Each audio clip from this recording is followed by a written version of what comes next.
नमस्कार मित्रों, LLB six semester का जो महत्वपूर्ण इंग्लिश का पेपर है, general English and legal language, उसके विधिक शब्द इस वीडियो में है। वीडियो थोड़ा लंबा होगा, बड़ा ध्यान से सुनिएगा और समझिएगा, परीक्षा के लिए बहुत महत्वपूर्ण है। क्वेश्चन देखिएगा, निम्नलिखित विधिक शब्दों को समझाइएगा। इनकी शब्दों की व्याख्या है, लंबी व्याख्या है सीएलपी से। नंबर का नेगोशिएट, खा विधिक क्षति, गा दंडित अपराधी, घ कठोर दायित्व, ज्ञा दैव कृत्य, च समाजवादी, झ प्रस्ताव, ज निजी सुरक्षा, झ षड्यंत्र और वह प्रतिनिधिक दायित्व और टा पूर्ण दायित्व। बड़ा लंबा प्रश्न है, तो प्रश्न लंबा है तो ज़्यादा समय भी लगेगा और भी इसमें बहुत सारे विधिक शब्दों को हिंदी और अंग्रेजी में समझाया हुआ है। देखिएगा, explain the following legal words either in Hindi और इंग्लिश। देखिएगा, इनसे बहुत सारे क्वेश्चंस बनेंगे। जैसे शपथ पत्र क्या होता है, इंजंक्शन यानी व्यादेश क्या होता है, एडिशनल प्लिया यानी अतिरिक्त कथन, रिट ऑफ मैंडेमेस यानी परमादेश रिट, एस्टोपेल यानी विबंध और ऑबिटरडिक्टा यानी इतरोक्ति, और रेजू डिकेटा यानी पूर्व न्याय, और प्रेसिडेंट। इन सारे महत्वपूर्ण शब्दों की व्याख्या इस क्वेश्चन में है। वीडियो थोड़ा लंबा होना भी आवश्यक है क्योंकि इतने सारे वर्ड्स आपको देखने को मिलेंगे, सभी महत्वपूर्ण हैं। पूरा सुनेंगे तो निश्चित ही इसका फायदा आप सबको मिलेगा। और भी इसमें टर्म्स हैं, न्यायिक पृथक्करण यानी जुडिशियल सेपरेशन, सिविल डेथ और डेमोक्रेटिक रिपब्लिक यानी प्रजातांत्रिक गणतंत्र। बहुत लंबा प्रश्न है, आपकी सीएलपी से 24 नंबर का क्वेश्चन पूरी तरीके से विधिवत सीएलपी की ही तरीके से है, इसलिए पूरा सुनना आवश्यक है। सुनोगे, सुनने से ज़्यादा समझ आता है। देखेंगे वर्ड को, नेगोशिएट। नेगोशिएट का शाब्दिक अर्थ है परक्रामण करना, अर्थात to transfer value of delivery और एंडोर्समेंट।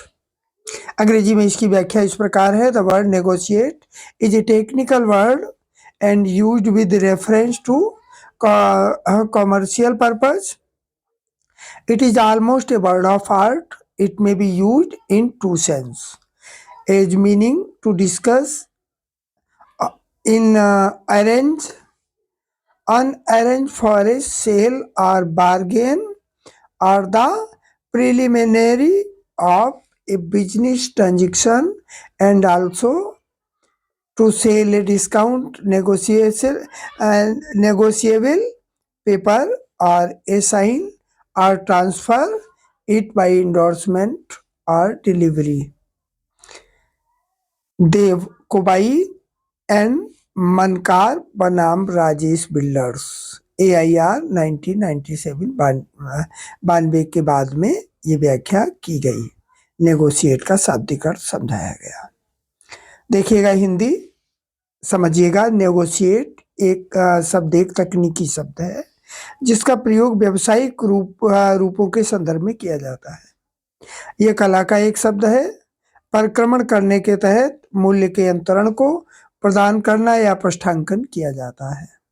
सन 1702 में ईस्वी बनाम व्हाइट के बाद में कहा गया कि जहां अधिकार है वहां उपचार प्रदान किया जाएगा, यानी जहां विधिक अधिकार को क्षति पहुंचती है वहां क्षतिपूर्ति दिलाई जाएगी।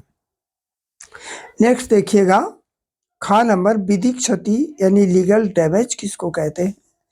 अपकृत्य विधि का मुख्य उद्देश्य व्यक्ति की संपत्ति, शरीर एवं प्रतिष्ठा को हानि पहुंचाने से रोकना है। प्रत्येक व्यक्ति के व्यक्तित्व, अधिकारों या उसकी संपत्ति में अनुचित हस्तक्षेप विधिक क्षति कहलाता है। अपकृत्य में व्यक्ति के कानूनी अधिकारों के अतिक्रमण से हुई क्षति पूर्ति के लिए आर्थिक मुआवजे का बाद चलाया जाता है। विधिक क्षति के लिए निम्नलिखित बातों का होना आवश्यक है। नंबर फर्स्ट देखेंगे, किसी व्यक्ति द्वारा कानूनी अधिकारों का अतिलंघन। सेकंड नंबर, विधि की दृष्टि में अनुमानित क्षति या आघात। नंबर थर्ड है क्षतिग्रस्त होने का वास्तविक प्रमाण तथा क्षतिग्रस्त व्यक्ति का नुकसानी पाने का अधिकार। विधिक क्षति पर प्रमुख वाद एसवी बनाम व्हाइट 103 2LR 938 1903 का है। इस विधिक क्षति का स्पष्टीकरण निम्नलिखित सूक्तियों द्वारा किया जाता है। इस प्रश्न से बहुत सारे क्वेश्चंस ऑब्जेक्टिव्स बनेंगे और ध्यान से समझिएगा। नंबर 1, बिना क्षति के विधिक अधिकारों का अतिक्रमण यानी इंजूरिया साइन डेमनम। ये टर्म भी बहुत महत्वपूर्ण है। इंजूरिया सिने डेमनम मीन्स होता है बिना क्षति के विधिक अधिकारों का अतिक्रमण। सेकंड नंबर है विधिक अधिकार की अवहेलना के बिना क्षति, डेमनम सिने इंजूरिया। नंबर का देखेंगे, दंडित अपराधी यानी कन्विक्ट। अपराधी वो व्यक्ति होता है जिसके विरुद्ध न्यायालय ने मृत्युदंड की घोषणा की है या जिसे कारावास का दंड दिया जा चुका है। इस प्रकार का दंड राजद्रोह या अन्य किसी अपराध के आरोप के आधार पर हुआ हो। इंग्लैंड के कानून के अनुसार अपराधी जब तक कारागार में रहता है तब तक वह अपकृत्य के लिए वाद प्रस्तुत नहीं कर सकता था। 20वीं शताब्दी में अपराधी की इस अयोग्यता को अपराध न्याय अधिनियम 1948 के द्वारा समाप्त किया गया। इस संबंध में ये उल्लेख करना आवश्यक है कि अपराधी को केवल उन्हीं क्षतियों के लिए वाद प्रस्तुत करने से वंचित किया गया था जो उसकी संपत्ति से संबंधित होती थी। अपने शरीर के विरुद्ध किए गए अपकृत्यों के लिए वाद प्रस्तुत कर सकता था। नेक्स्ट टर्म है कठोर दायित्व। देखिएगा, स्ट्रिक्ट लिएबिलिटी। कुछ परिस्थितियों में एक व्यक्ति अपकृत्यपूर्ण कार्य के लिए उत्तरदायी ठहराया जाता है जबकि अपकृत्य में उसका कोई दोष या त्रुटि नहीं होती। ऐसे उत्तरदायित्व या दायित्व को दोषहीन दायित्व यानी नो फॉल्ट लिएबिलिटी या त्रुटिहीन दायित्व भी कहा जाता है। ऐसे मामलों में दायित्व कठोर होता है यहाँ दायित्व निर्धारण में अपकृत्यकर्ता की उपेक्षा या आशय में ध्यान नहीं लिया जाता है। दूसरे शब्दों में ऐसे मामले में अपकृत्यकर्ता पर दायित्व अधिरोपित किया जाता है भले ही वो उपेक्षा नेग्लिजेंस का दोषी नहीं होता है। इस संदर्भ में प्रमुख वाद राइलैंड बनाम फ्लेचर 1868 LR 3 SC 330 का है। चैनल को सब्सक्राइब कर लीजिएगा ताकि LLB 6 सेमेस्टर के समस्त सब्जेक्ट्स के का कंटेंट आपको मिल सके। कठोर दायित्व के सिद्धांत के अनुसार यदि एक व्यक्ति अपनी भूमि का असहज या अप्राकृतिक उपयोग करते हुए अपनी भूमि पर अपने नियंत्रण में कोई खतरनाक वस्तु लाता है तथा उसकी सतर्कता या जानकारी के अभाव में भी यदि उस खतरनाक वस्तु का उस व्यक्ति के नियंत्रण से पलायन हो जाता है जिसके परिणाम स्वरूप किसी की क्षति होती है तो वो व्यक्ति उस क्षति के परिणामों के लिए उत्तरदायी होगा भले ही उस क्षति का उसका आशय ना हो। वह उपेक्षा का दोषी ना हो। वह व्यक्ति केवल ये बचाव ले सकता है कि मामले में वादी स्वयं दोषी था। सेकेंड नंबर, क्षति के लिए दैवी कृत्य मुख्य कारण था या खतरनाक वस्तु भूमि के सहज या प्राकृतिक प्रयोग में लाई गई थी। नेक्स्ट देखिएगा, कठोर दायित्व की आवश्यक शर्तें यानी इसके लिए कंडीशंस कौन कौन सी हैं। Essential conditions of strict liability यानी कठोर दायित्व की निम्नलिखित आवश्यक शर्तें भी हैं। पहली शर्त क्या है, किसी व्यक्ति द्वारा अपनी भूमि पर कुछ खतरनाक वस्तु यानी डेंजरस थिंग्स अवश्य लाई गई हूँ। गैस, विद्युत, प्रकंपन, विषैले वृक्ष, मल प्रवाह, विस्फोटक, हानिकारक धूम्र आदि। नंबर सेकंड है, उस पर लाई गई अथवा रखी गई वस्तु अवश्य ही नियंत्रण से बाहर पलायन कर गई हो। नंबर थर्ड है, इस भूमि पर खतरनाक वस्तु भूमि के असहज या अप्राकृतिक उपयोग करते हुए लाई गई हो। टीसी बालाकृष्णन मेनन बनाम टीआर सुब्रमण्यम AIR 1968 केरल 151 के बाद में यह धारित किया गया कि किसी मैदान में विस्फोटकों का प्रयोग चाहे भले ही वो किसी पर्व के अवसर पर ही क्यों न किया गया हो, भूमि का असहज अस्वाभाविक प्रयोग है। परंतु कठोर दायित्व के सिद्धांत के 3 अपवाद भी स्वीकार किए गए हैं, जो कि निम्नवत है, देखेंगे। नंबर फर्स्ट, वादी स्वयं अपकृत्य करता है यानी प्लेंटिफ रॉन्ग डोयर। सेकंड है दैवी कृत्य यानी VIS major act of God. Number third है भूमि का सहज या स्वाभाविक या प्राकृतिक उपयोग यानी नेचुरल यूज ऑफ लैंड। देखिएगा दैव कृत्य क्या होता है, इसकी डिफिनेशन देखिएगा। Act of God is an operation of natural forces so unexpected that no human forces or skill could reasonably be expected to anticipate it. Pollock का ये कथन है। According to Salmond, act of God includes those acts which a man cannot avoid even by taking reasonable care. Such accidents are the result of natural forces and one unconcerned with the agency of man.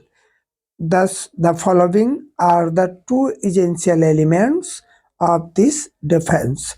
Number first, there must be operation of natural forces.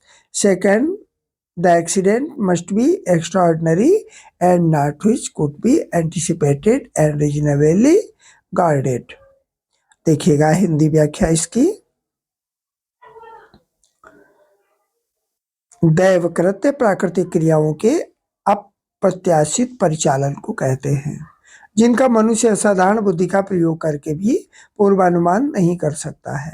सामान्य के अनुसार दैव कृत्य के अंतर्गत वे घटनाएं आती हैं जिन्हें मनुष्य युक्त सावधानी बरत कर भी नहीं रोक सकता है।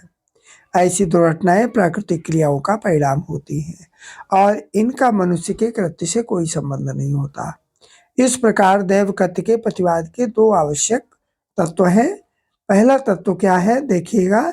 इनमें प्राकृतिक क्रियाओं का परिचालन होना आवश्यक है और घटना अभूतपूर्व होनी चाहिए, ना कि ऐसी जिसका पूर्वानुमान किया जा सकता हो और टाला जा सकता हो। देखिएगा समाजवादी शब्द की परिभाषा।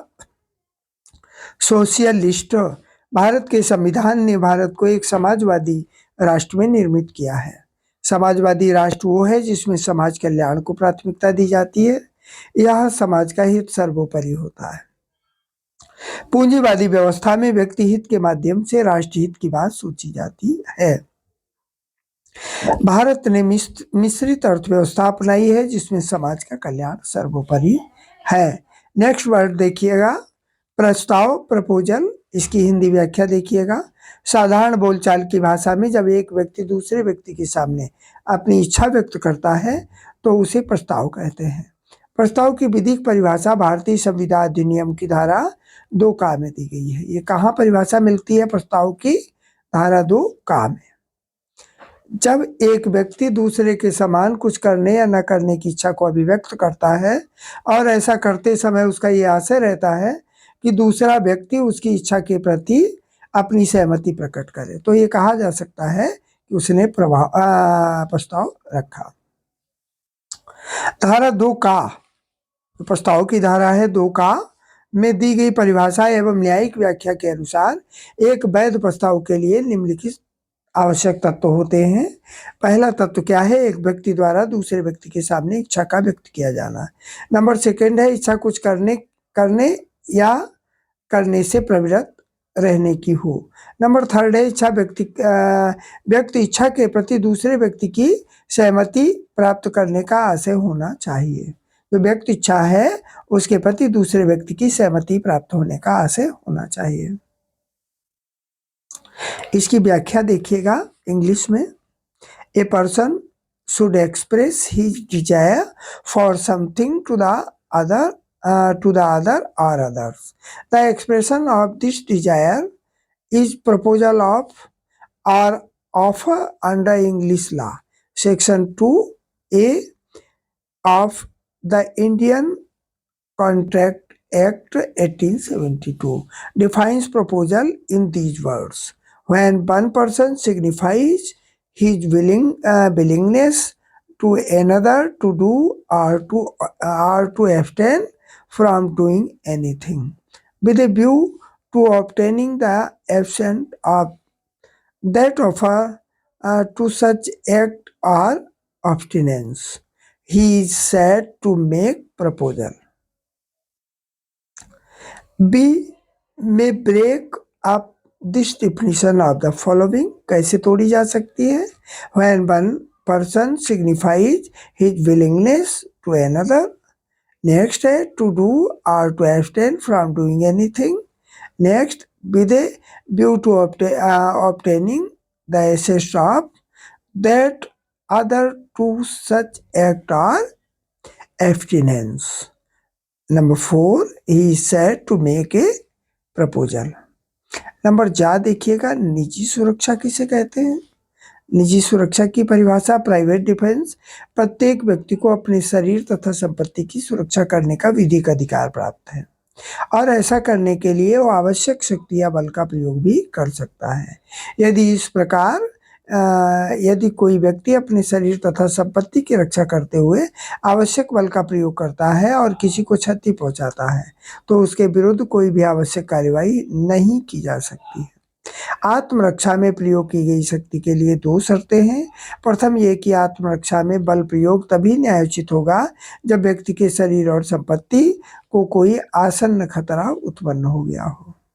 दूसरा ये कि बल का प्रयोग उपर्युक्त परिस्थितियों में जितना आवश्यक हो उतना ही किया जाए, अर्थात बल प्रयोग संभावित हानि के अनुपात से अधिक नहीं होना चाहिए। जैसे यदि किसी ने मुझे चांटा मारा है तो आत्मरक्षा में मैं उसके विरुद्ध तलवार या बंदूक का प्रयोग नहीं कर सकता। उपर्युक्त परिस्थितियों में किसी व्यक्ति द्वारा अपने शरीर तथा संपत्ति की रक्षा में आवश्यक बल का प्रयोग किया गया है या नहीं, इस बात का निर्धारण एक कठिन बात है। इसे प्रत्येक बात के तथ्यों और परिस्थितियों के आधार पर ही निर्धारित किया जा सकता है कि बल का प्रयोग उचित अनुपात में हुआ है या आवश्यकता से अधिक। बल का प्रयोग अत्यधिक नहीं किया जाना चाहिए। देखिएगा इसकी इंग्लिश डिफिनीशन, बड़ा सुंदर सा प्रश्न है, 1 सेकेंड इंतजार करेंगे।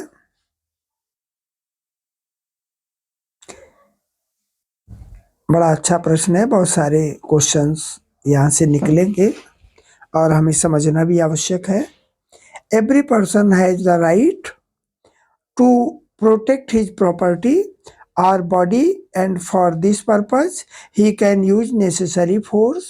Thus, if a person use necessary force to protect his person or property and causes harm to another person, no action can be brought against him. There are 2 conditions for the use of forces for self-defense. First है the use of force for self-defense will be justified only when there is imminent threat to the person or the property of man. Secondly, the use of force must be in the proportion in which it is necessary in the circumstances. In other words, the use of force should not be more than is the anticipated harm. For example, if a person strike me, I cannot be justified to use words or gun against him in self-defense. The force should not be excessive. What force is necessary in the circumstances in order to protect person's property by person, It is difficult question to decide. This depends on the facts and circumstances of each cases. प्रस्तुत questions और इसकी definitions बहुत महत्वपूर्ण है परीक्षा के लिए, क्योंकि ज़्यादातर स्टूडेंट्स का अंग्रेजी, क्योंकि विधिक अंग्रेजी थोड़ी सी ओड भी है तो बैक आ जाता है, इसलिए बड़ा ध्यान से सुनिएगा। नेक्स्ट वर्ड है षड्यंत्र, कंस्पायरेसी। जब दो या दो से अधिक व्यक्ति संयुक्त रूप से और किसी सामान्य हेतु के लिए जानबूझकर किसी व्यक्ति को बिना किसी वैध औचित्य के कोई कार्य करने या ना करने की धमकी देते हैं और उससे वास्तव में उस व्यक्ति को कोई क्षति पहुंचती है, तो उसे षड्यंत्र के मामले में ये आवश्यक नहीं है कि धमकी किसी वैध कार्य को रोकने के लिए ही दी गई हो। किंतु यदि क्षति नहीं हुई है तो कोई कार्यवाही नहीं की जा सकती है। षड्यंत्र अपराध तथा अपकृत्य दोनों की कोटि में आता है। षड्यंत्र का अपराध किसी अवैध प्रयोजन को कार्यान्वित करने के लिए सहमति देने से गठित होता है और सहमति कार्यान्वित कर दी जाती है और उससे वादी को क्षति होती है, तो एक अपकृत्य होता है। यानी अगर वादी को क्षति होगी तो अपकृत्य तो हो ही जाएगा। जहां व्यक्तियों का समायोजन किसी वैध कार्य के लिए किया जाता है तो वादी को क्षति होने के बावजूद भी कोई कार्यवाही नहीं की जा सकती। देखिएगा अंग्रेजी व्याख्या। When several persons combine or conspire maliciously to injure a person in his trade, business or employment by intimidating other person and coercing them to act in a certain way, it is actionable as conspiracy. Conspiracy is not necessary that the treat is given for doing an illegal act, but if there is no injury, no action can be brought. Conspiracy is both a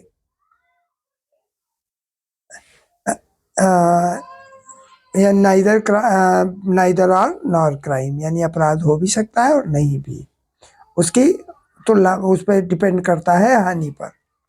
The offense of conspiracy is constituted by giving consent accomplish illegal purpose, where the combination is to carry on legal act, on action can be brought even if injury has been caused to the plaintiff.